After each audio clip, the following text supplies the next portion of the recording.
I think, yes. This is our trial run. Says recording. Yay, awesome. So my name is Sarah Sue. I also go by Dr. Sarah Sue. I am a naturopathic doctor, currently residing in Bellingham, Washington. And I have been leading herb walks on 21 acres. We did it all last season. And we were just brainstorming of how to continue this education and inspire you all to start to notice and see the beauty just around you, even with just some of these simple, common plants, especially right now when I think a lot of our worlds have gotten a bit more smaller. I want to just offer you guys all an opportunity to take in the small miracles and the small beauties that Mother Nature's offering to us right now. Again, I'm a naturopathic doctor. I have a practice up here, but I also do, right now I'm not seeing anyone, and doing strictly telemedicine through phone and video visits, serving, just got hit with a pine cone. Serving the communities of the North Seattle area, Bellingham. I'm going to be practicing on Lummi Island. Good Lord willing, and the creek don't rise this spring. And then also with the northeastern Nevada community where I used to reside. I'm also an educator and love to teach about all things related to health and healing, but especially teaching about the natural world and encouraging people to cultivate a more symbiotic, sustainable relationship with the earth, which is why I love 21 acres, and it made so much sense for us to partner up together. So I live in an apartment complex, which is why I'm out at the Arboretum right now, because we don't have a backyard per se. This is pretty much my backyard. It's like a 3-minute drive up to here and about a 10-minute walk up to here, depending on if I'm schlepping around a toddler or not. So one of the things, some of you have attended some of my classes, some of you are new, and there's a few things I wanted to talk about just in general in regards to herbal medicine and becoming a budding herbalist. You know, there's multiple layers of what it means to be an herbalist, and there's those that are certified practicing herbalists, naturopathic doctors, who use herbal medicine to help care for patients and clients. But then there's all the other herbalists where we're learning about plants and learning how to utilize them to take care of ourselves and our loved ones. And in order to do that, it's really important to get to know the plants. I was thinking about this yesterday, actually, just kind of mentally preparing for this class. And I think it's step one of herbalism is really and essentially before you're even utilizing the medicine, before you're harvesting it, it's simply about paying attention when you're outside, when you're out on a hike, when you're out on a walk, maybe when you are making a walk from where you parked to your destination. We have a lot of interface with nature, but it takes a little bit of mindfulness and a little bit of awareness to start to notice some of these plant friends of ours. Also, just a timeout, I would love feedback if the wind gets a little bit too loud and you have a hard time hearing me. Please speak up and I'll try to relocate myself. So, paying attention to what's around us is a great first step to becoming an herbalist. And then following that, it's about just beginning to notice the details and starting to recognize patterns, characteristics of different plants, where they're showing up. Perhaps you start noticing a plant and you're starting to see it in multiple areas. Starting to notice what those characteristics are can help you and lead you to the identification of the plant, which will then give you the knowledge, like, what does this plant offer? Is it good for helping deepen its roots into the soil and helping with preventing erosion? supporting the turnover and health of the soil. Maybe it's from the bean family and there's nitrogen fixing going on and helping to make the soil a more fertile place. Maybe there are some features to it that would lead you to respect and give it some larger boundaries than other plants. For example, stinging nettle, which I will be showing you guys and talking about today. But it's very similar to kind of how when we first meet a person. Like when we first meet someone, we're just kind of introducing ourselves, we're getting to know their characteristics. But then after that, it's up to us, like, do we choose to cultivate that relationship? And as we get to know someone more and more, we begin to have a deeper relationship and get more familiar with them and know their strengths and weaknesses. And I think it goes the same for the plants in the natural world as well. And in a way, that can be an introduction to becoming a steward of the earth and a protector of the earth. And, you know, motivating and inspiring us to make better decisions, being a good citizen of the earth. Which is one reason I think I love herbalism so much. There's not only the power that we have access to medicine, where the FDA isn't controlling it, they can't patent the nettle. It's free medicine to the people. And the important thing is starting to learn about it and learn what's in our medicine cabinet. So we are going to be walking here a little bit. This is my first time doing a class on Zoom through my phone, so I'm going to try to keep the camera as steady as possible to prevent any video vertigo. Just climbing here to get to the nettle spot. My son Leonidas and I actually came out here a week and a half ago to harvest nettles. It's nice because it's a little bit off the trail.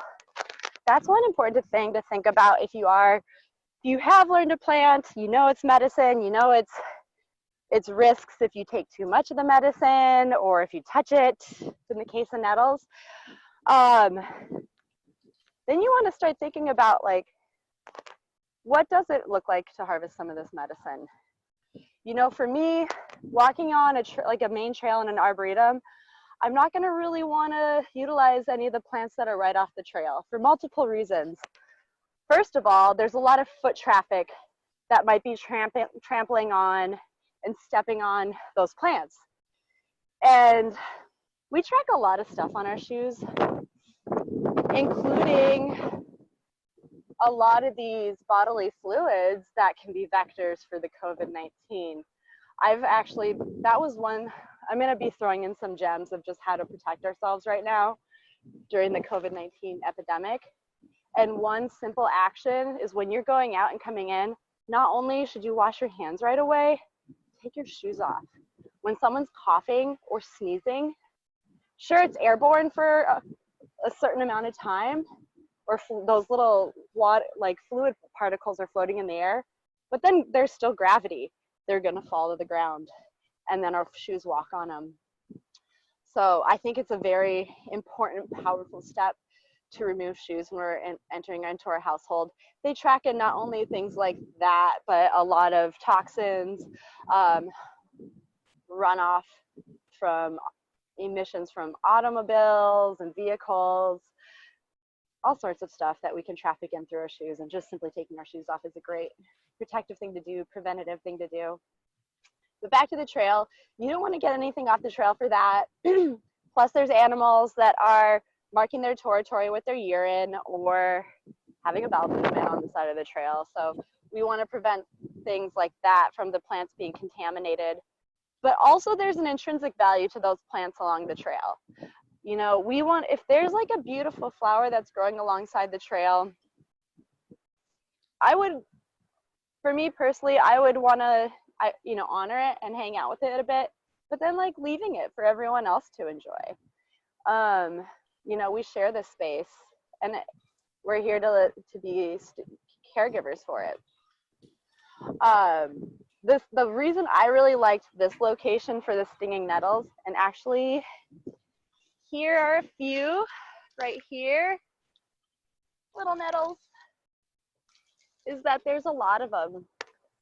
You know, if there's only like a handful of plants in one area when I'm looking to harvest or wildcraft, I probably won't harvest there. I want to find a place where they're fairly abundant so that I'm not stressing the population in that little niche or that region, whether it's on a farm, like 21 acres, or whether we're in the woods or even in our backyard. There's a great book called Braiding Sweetgrass by Robin Wall Kimmerer. And there's this really wonderful chap. The whole book is amazing. And she's so beautiful and poetic. She's an ethnobotanist and has been teaching and educated not only about plant ethnobotany, which is botany related to cultural beliefs, but as an indigenous woman herself, she's got some beautiful lessons in there. And she talks about the honorable harvest. And one of the rules of the honorable harvest when it comes to indigenous beliefs is like, don't harvest the first plant you come across. And that's usually a good one too if you're going to make like any sort of respectful offerings, which a lot of herbalists will do. Sometimes there's an offering of tobacco, sometimes there's an offering of sweetgrass, sage, anything of value to you. I like offering chocolate because that's of great value to me. And that was actually taught to me by one of my herbal naturopathic doctor teacher mentors, of utilizing chocolate. It's just a way to like, it's an action and a token of respect for the plant. So I want to find a better cluster. So stinging nettle, as the name implies, can sting you when you come into contact with it physically. There are these tiny little, what's the word? Not thorns.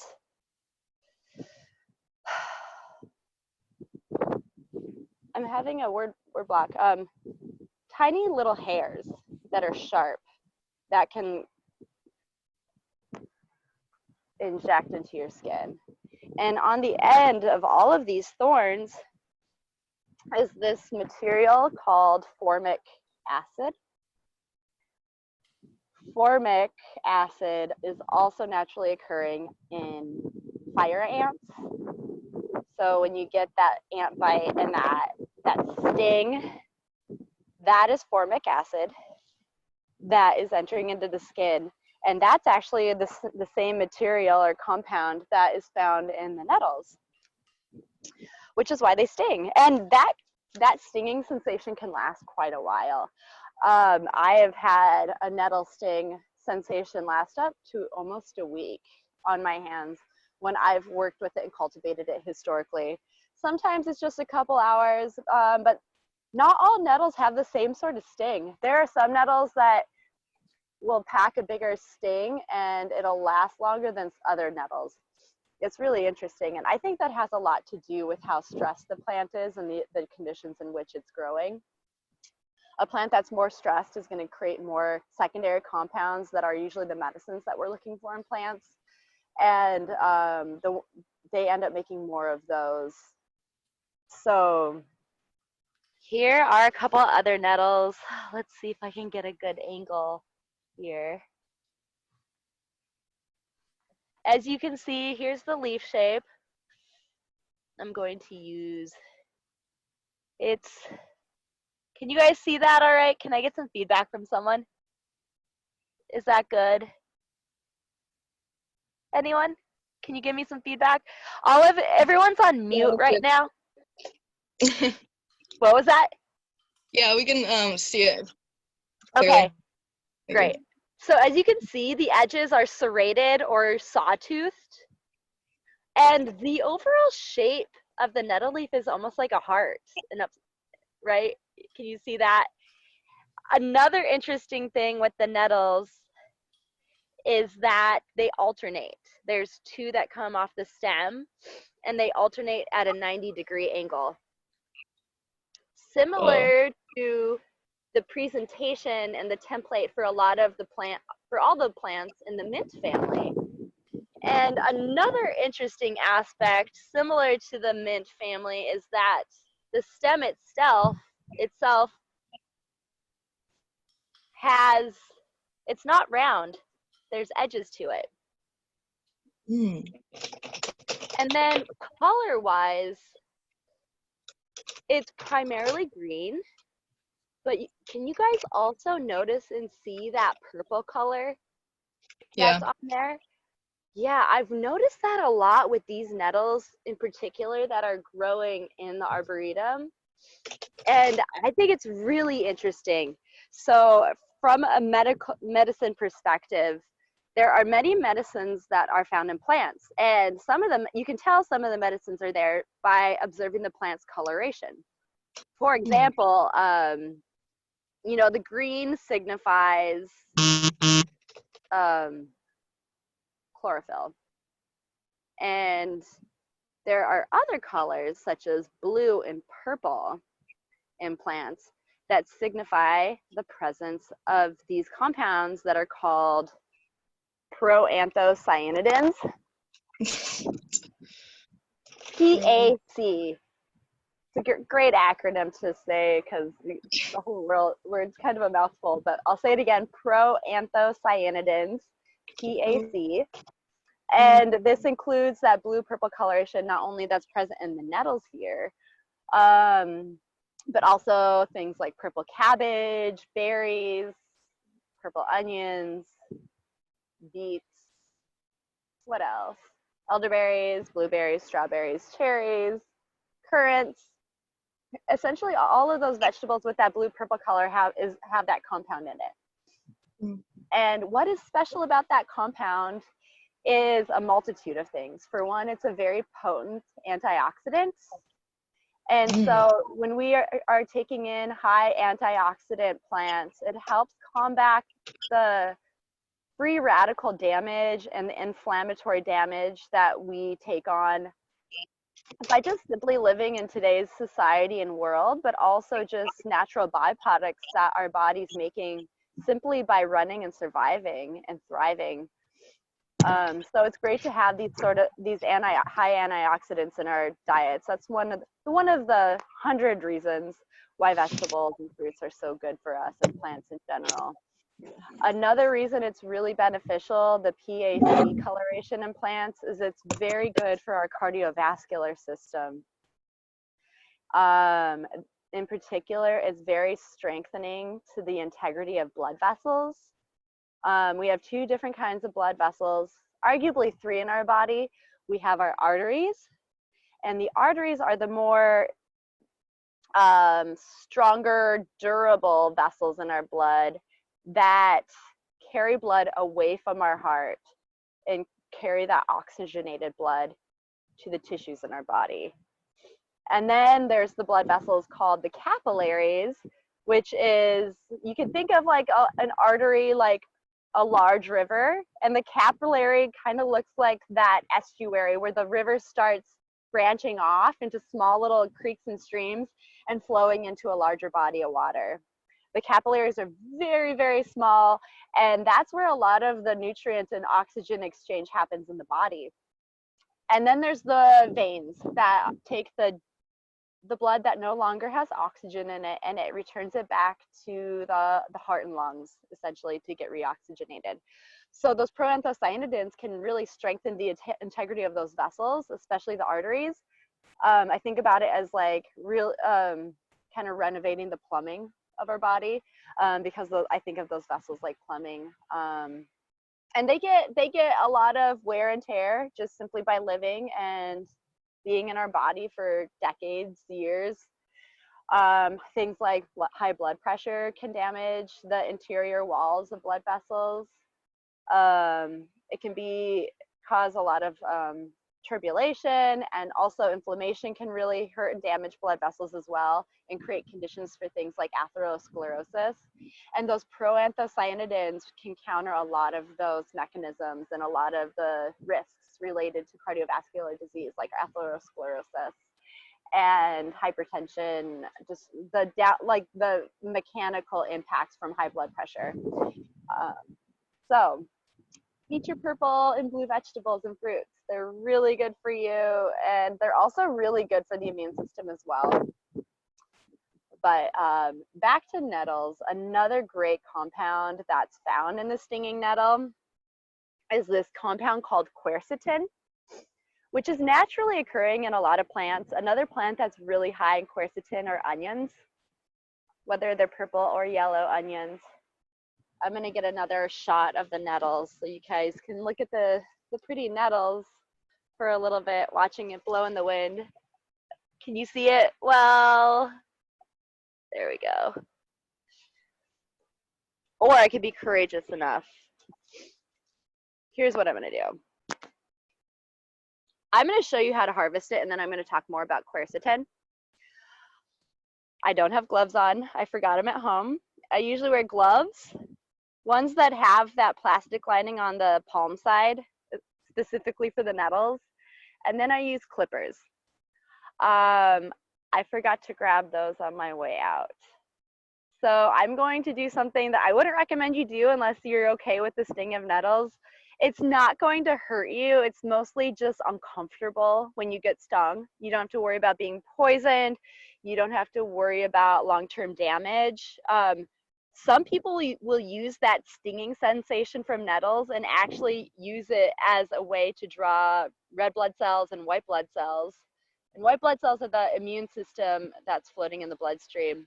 They'll bring it to that area. So in like chronic cases of arthritis, people will actually, not all people, but there are herbalists out there that will use the nettle sting to bring blood to those joints, because healing can't occur unless there's adequate blood flow to an area. We have all of our healing agents in our blood. Circulation's always healthy. Circulation, promoting circulation is a great way to boost our body's ability to heal and recover from something. So, as you can see, there's the tiny little bud here at the top, and this is a great time to harvest it because it's young, it's tender, and I usually just harvest the bud and then the 2 or 3 first leaf tiers. And from there, you can just cut it or clip it. Here we go. We have our nettle right here. So back to quercetin. Quercetin is this great compound that helps reduce and counter the amount of histamine that's floating in our bloodstream. Histamine is released when we get bit by a bug, such as a mosquito or a bee. Histamine can be released when we get something like hives on our bodies. Nettle's actually a really great medicine and taken internally, either as a tea or a food or a capsule, and it's super safe. There's no risk of overdosing with nettle unless you specifically have some sort of digestive issue with it, but I haven't heard any cases like that. When you're starting to try any plant for the first time, just start with a small amount of it and then go from there, just to see if your body has a unique sensitivity to a new substance. I give that instruction to all my patients when starting a new substance, a new plant, a new herb, a new vitamin. Start low, go slow. But yeah, this is a great one to take internally to help with things like hives, especially hives related to being nervous or stressed or anxious. It's great for allergies, especially seasonal allergies, as well as cutting down on the amount of inflammation with things like asthma presentation. Nettles also have a lot of antioxidants found in them, and they're very nutrient rich. Some of the minerals that are found in nettles include a plant-based iron, which is really cool. There's not a lot of plants that have a lot of iron, iron at these kind of levels in them. So that's one thing that makes nettles really unique and special as a medical food, is that it's a great plant source of iron, because most of the iron we take in the standard American diet is through meat and animal products. So it's great to find some of these plant-based iron sources. Nettles, blackstrap molasses is another one, beans. Nettles have a lot of magnesium in them, potassium. Magnesium's really great to find food sources that are high in that, because magnesium is one of the most widely used minerals and biochemical pathways in our body. Over 200 pathways, or what's the word? Reactions, chemical reactions in our body need magnesium present. Magnesium also helps to relax muscle spasm, especially with smooth muscle, as well as musculoskeletal muscle. So like your bicep or your glutes, it can help spasming of those kind of muscles, but also spasming of soft, smooth muscle, like the uterus or the digestive tract. Those are lined with smooth muscle. One other mineral that's found in nettles is silica, which is great at trace amounts. It's a trace mineral. The older and the more mature the nettles get, the higher the silica content gets, which is one reason it's so important to harvest nettles at this time of year when they're new and they're young, because when we harvest the older ones, and we take too much, this is actually one of the only risks I can think of with nettles taken internally, is if you're taking mature nettle plants in, a lot of that too much silica can be really hard on the kidneys. The kidneys have to filter that kind of stuff out. They in general filter things out of the blood that we don't need. They just hold on to enough of what is needed and then excrete the rest through the urine. And we don't, the kidneys are pretty sensitive, so we want to treat them with as much respect and awareness as possible. So sticking to the young nettles, that's one reason I wanted to talk about them today versus like next month or the month after, is like this is the prime time for harvesting them. In regards to, well, let me think here for a minute. We talked about the quercetin. They're very nutrient rich. Another thing I learned about nettles that wasn't commonly talked about in a lot of my herbalism books that I found to be very true is that it's a really great herb to help with the production of breast milk for a breastfeeding mother. Not only is it safe in breastfeeding, but I found it significantly had an impact in a positive way for milk production. And then you get all these like beautiful nutrients to fortify the milk for the little babes. As far as forms of how to take it and utilize this medicine, you can cook it. It actually has a spinach-like flavor. And as soon as it's exposed to heat, those little sharp hairs that can sting us and have that formic acid on them essentially just disintegrate. It loses that sting almost immediately. They're great sauteed with any other vegetables. They're really great with eggs. And I know a couple nettle pesto recipes where you can combine a combination of the nettle leaf with the basil leaf to make a really lovely pesto. Other ways you can take it is just making a tea, an herbal infusion tea. You can do a hot infusion with it, where you're adding hot water and then letting it sit for 15 to 20 minutes, removed from heat at that point. Or you can do a cold infusion with this. And nettles are great for cold infusions because the water will, with cold infusions, you want to let these leaves and the herbs, you can use the whole plant, the stem as well, and let it sit in cold water for 8 to 12 hours. And at that point you can, and that's at room temperature, and then you can put it in the fridge so you can prevent it from fermenting or anything like that.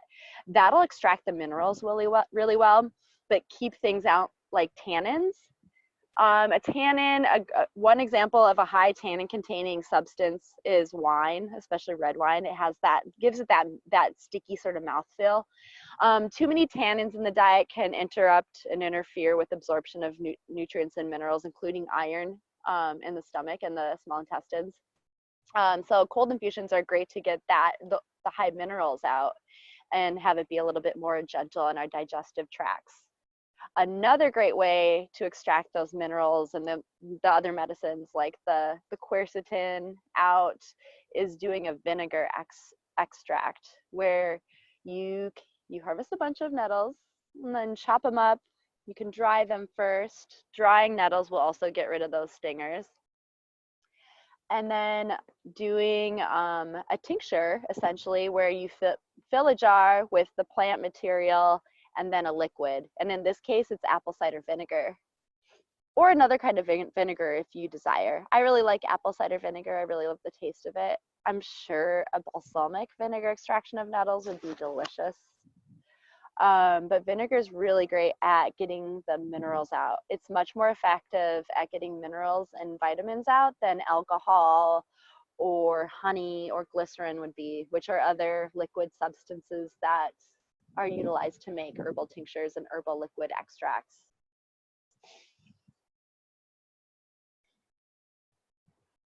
Any questions coming up about this?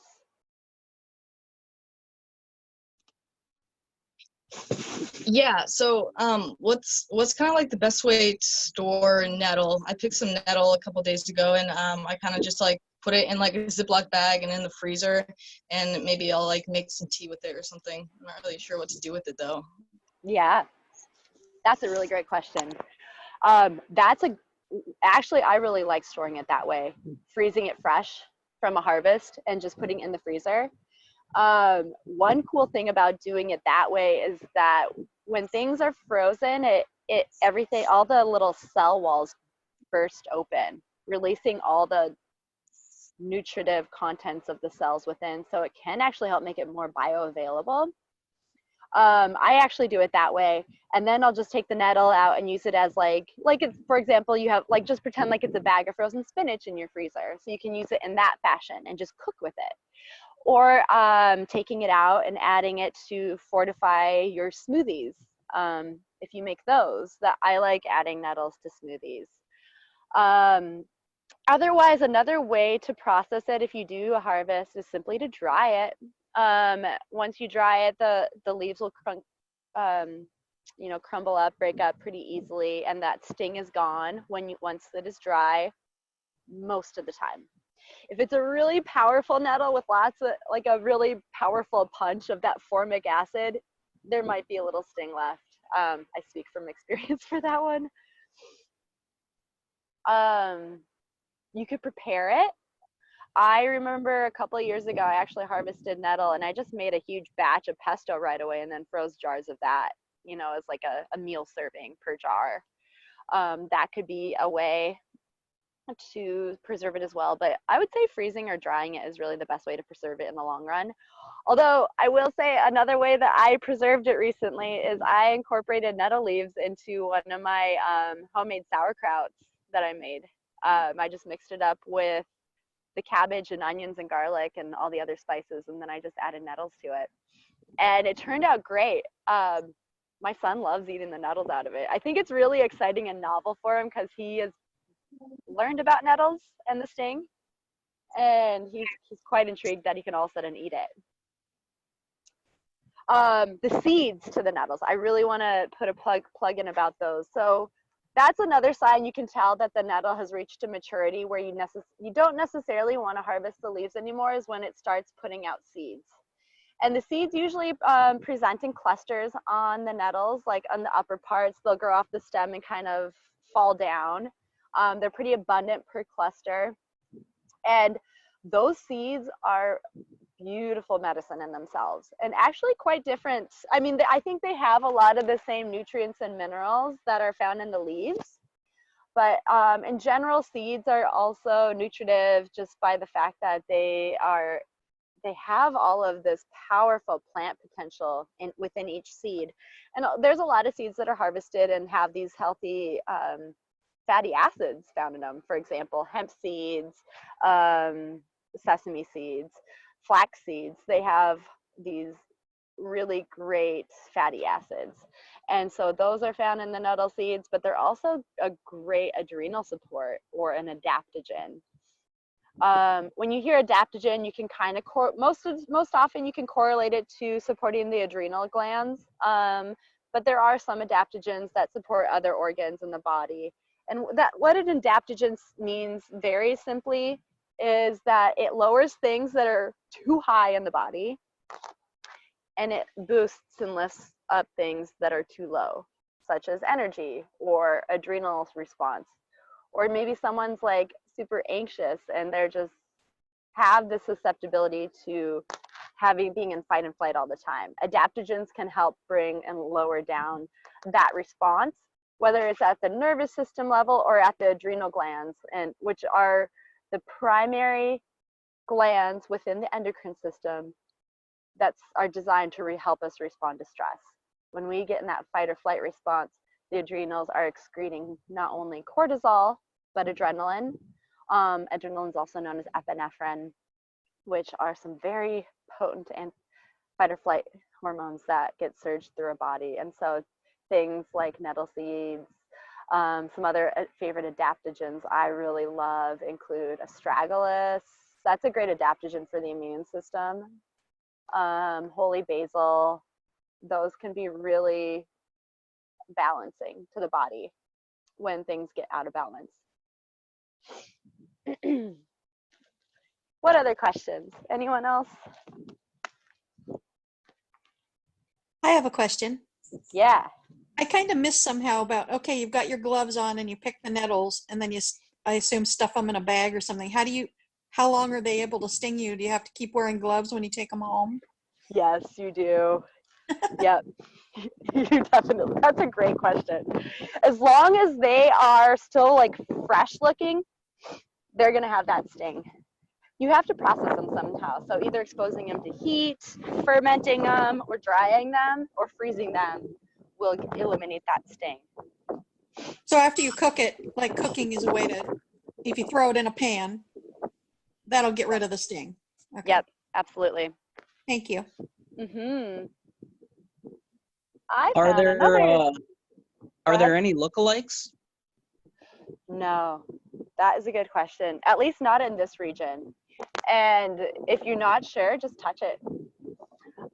One fun fact about the nettles actually is that, let me see here.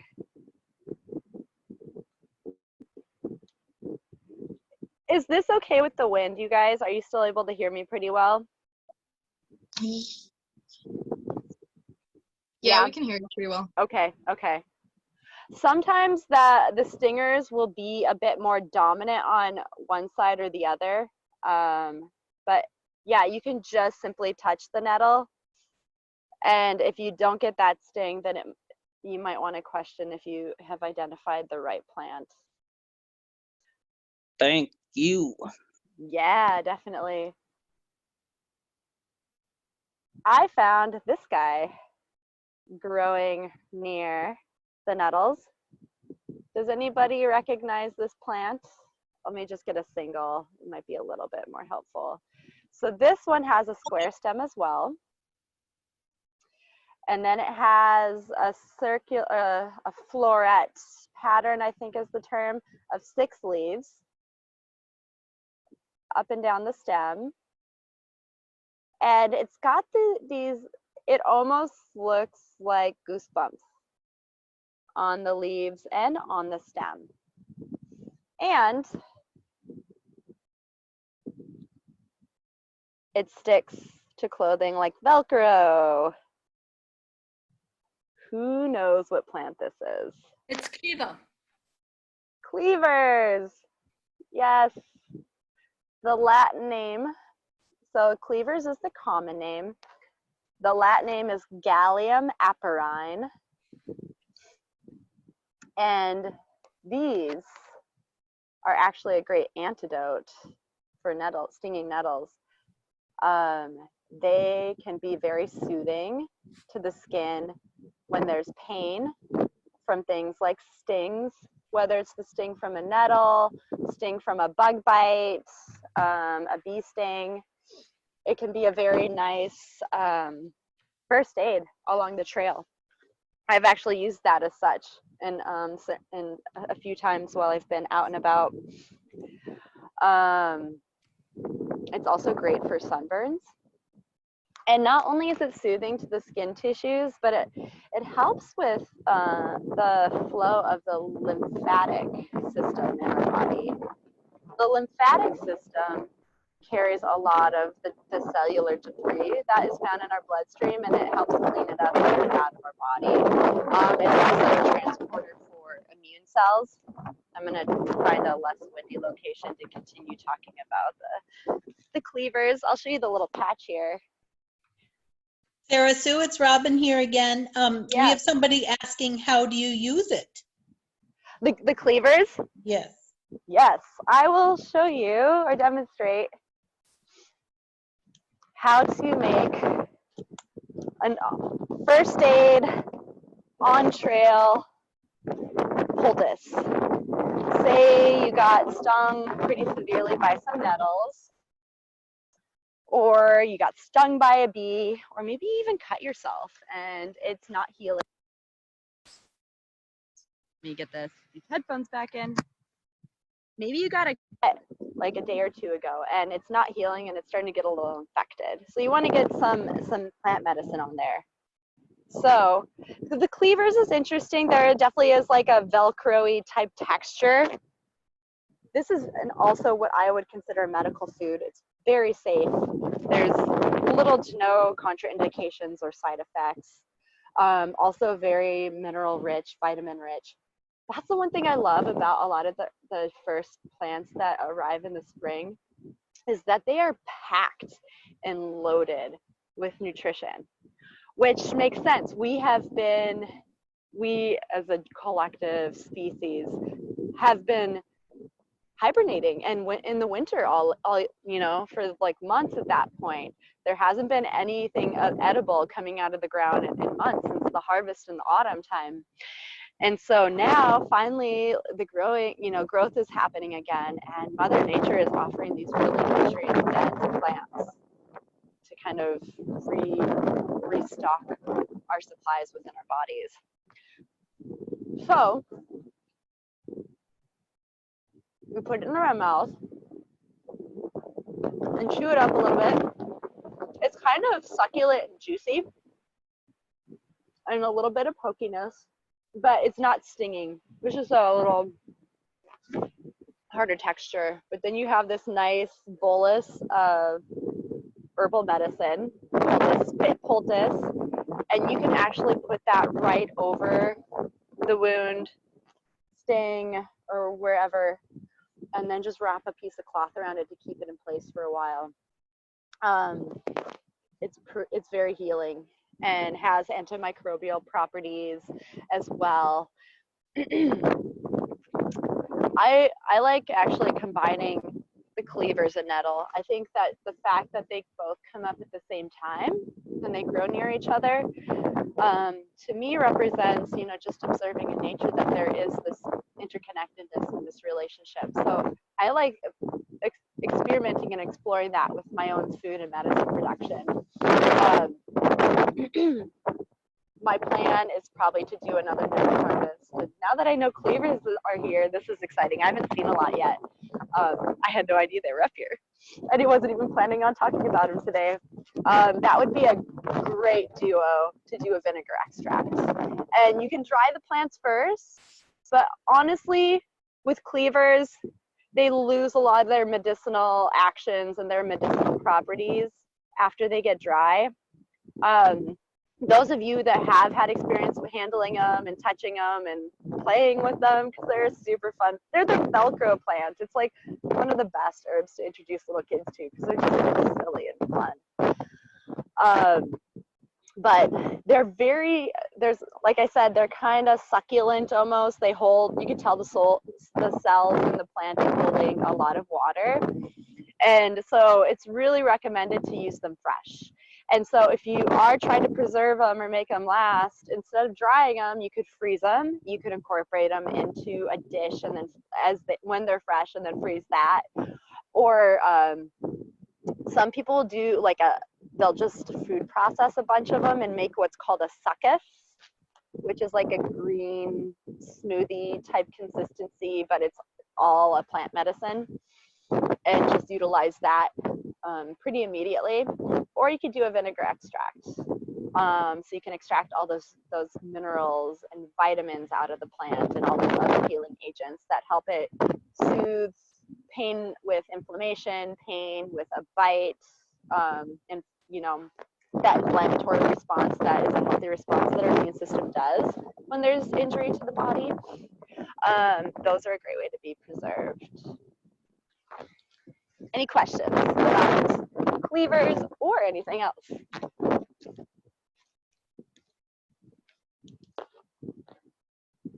And while I'm waiting, and I'm going to be walking and looking for this last plant, if it's up here, that I would love to talk about today.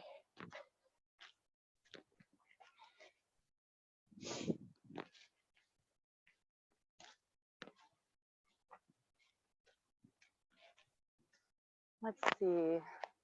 There's tons and tons of ferns out here.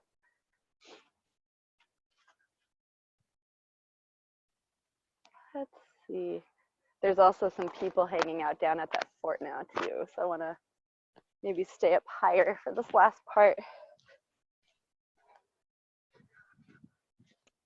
I had a question actually. Could you use like the new growth ferns and maybe like tea or something? That is a good question. There are many different kinds of fern species out there. What you are thinking of, I'm wondering if you're thinking of the ones that they have like the spiral that can show up at like farmers markets and stuff. Those are called fiddleheads. Those come from a specific fern. And what I do know, it's not typically the common fern that we come across that are the fiddleheads. I'm not a fern expert. That is one plant family that I would love to learn more about. I wouldn't myself personally go out wild crafting and harvesting fern, just because I know there are some that have toxicities and like a specific dose that's required in order for it to be therapeutic and safe.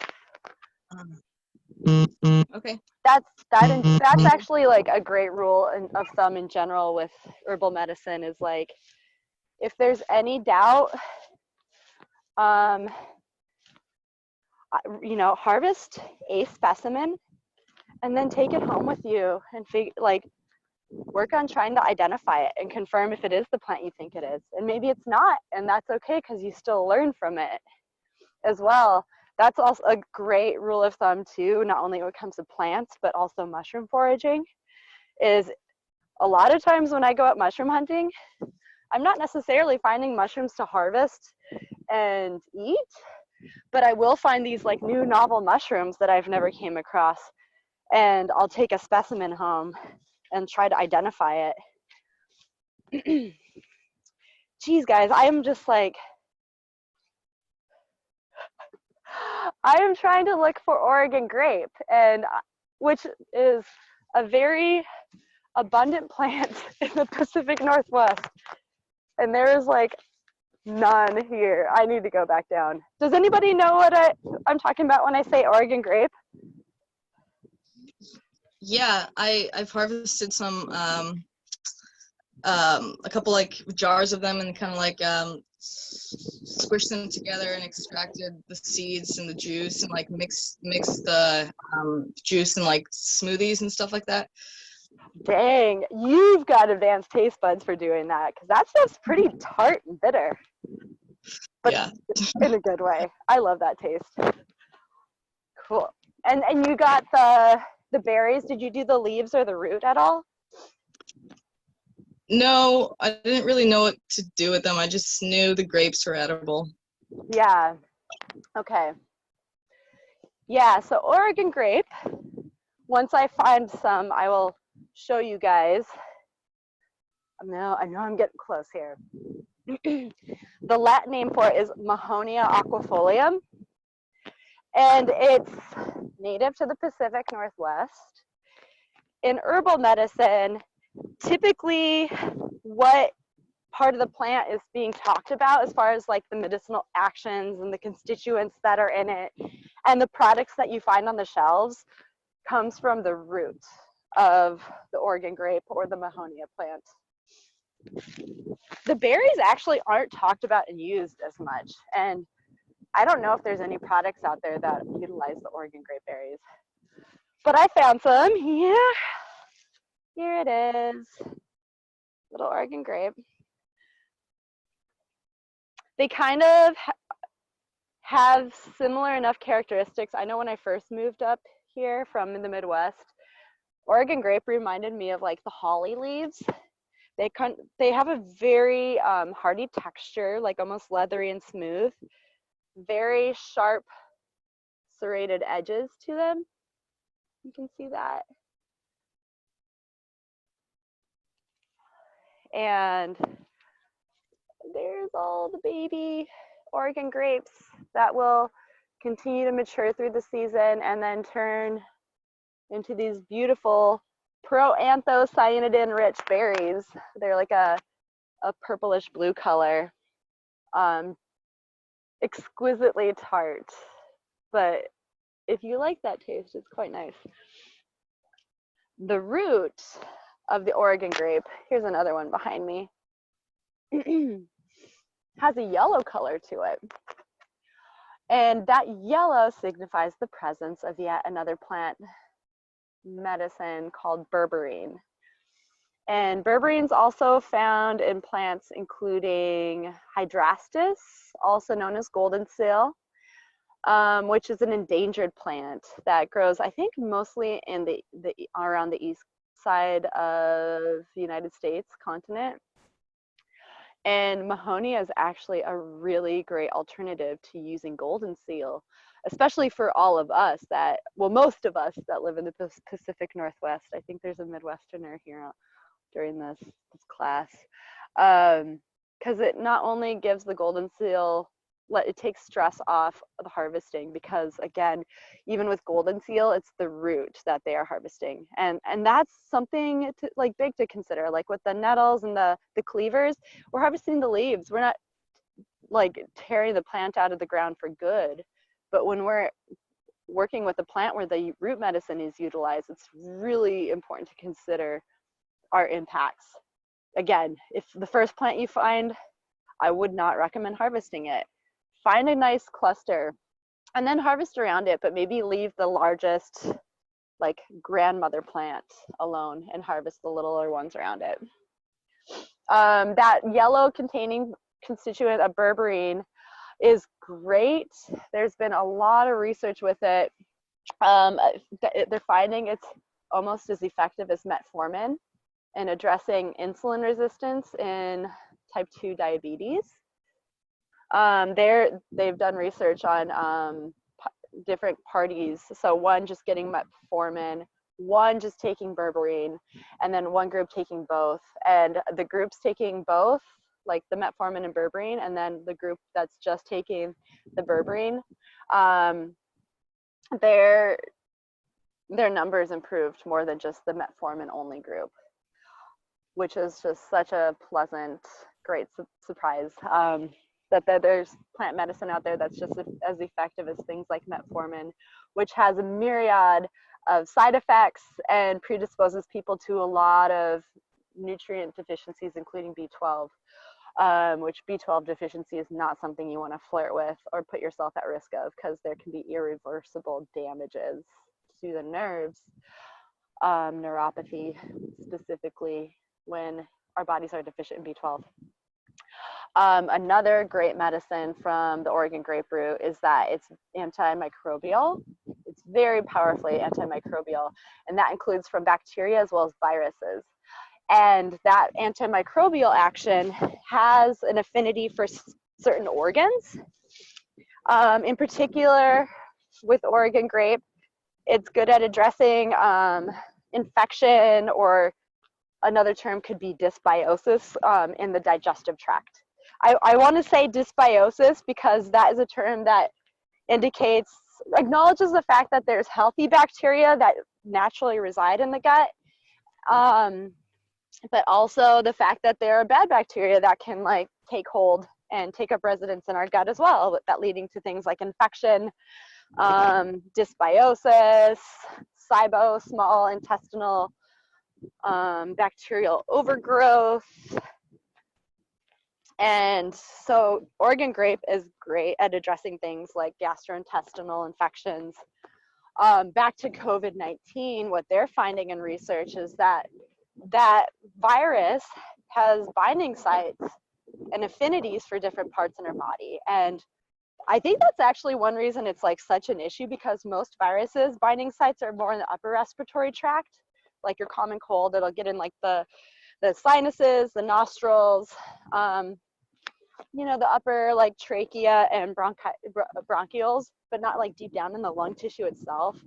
And that's one issue with the COVID-19, is that it's actually impacting the lower respiratory tract, so back down into the lungs and those alveolar sacs. But it also has binding sites in the digestive tract. So berberine, I think, is like a great plant ally when it comes to it, because it not only has an affinity for the digestive tract, but also the respiratory tract as well. I wouldn't recommend necessarily taking Oregon grape root prophylactically or preventatively, but I tell you what, if I was facing, you know, someone who has been tested positive for the virus, my tool bag would most certainly include Oregon grape root as a good medicine for them. Any questions?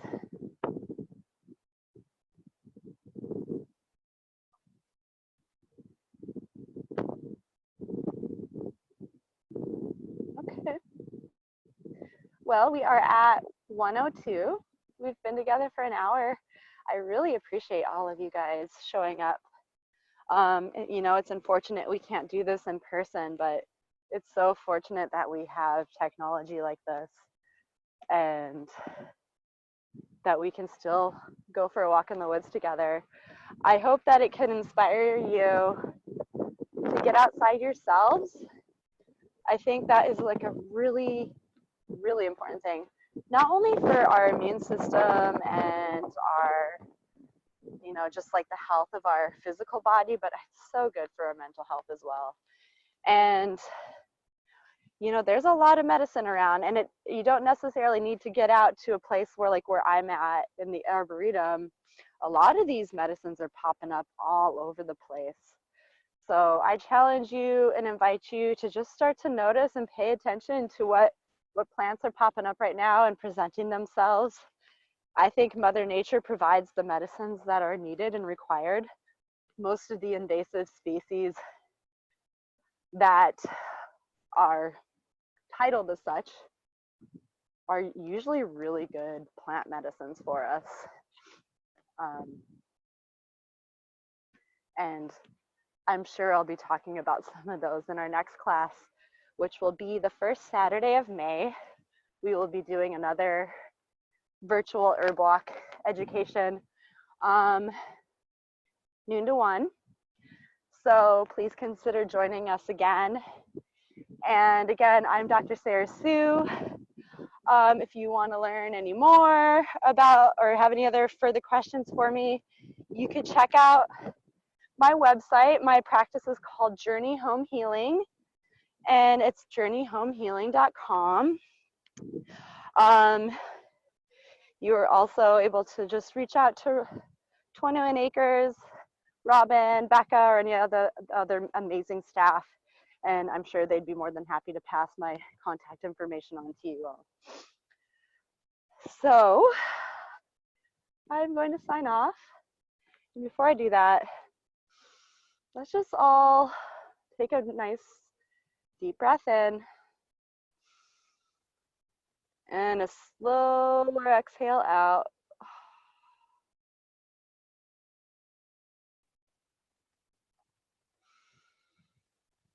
And I hope you all can get outside today to enjoy this beautiful spring April Saturday.